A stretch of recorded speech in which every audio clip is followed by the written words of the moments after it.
কেউ কথা রাখেনি।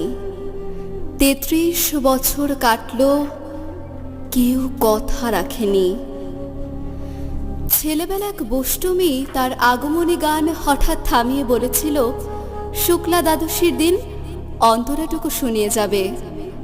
তারপর কত চন্দ্রভোগ অমাবস্যা এসে চলে গেল, কিন্তু সেই বষ্টমী আর এলো না। ২৫ বছর প্রতীক্ষায় আছি। মামা বাড়ির মাঝি নাদের আলী বলেছিল, বড় হও দাদা ঠাকুর, তোমাকে আমি ৩ প্রহরের বিল দেখাতে নিয়ে যাব।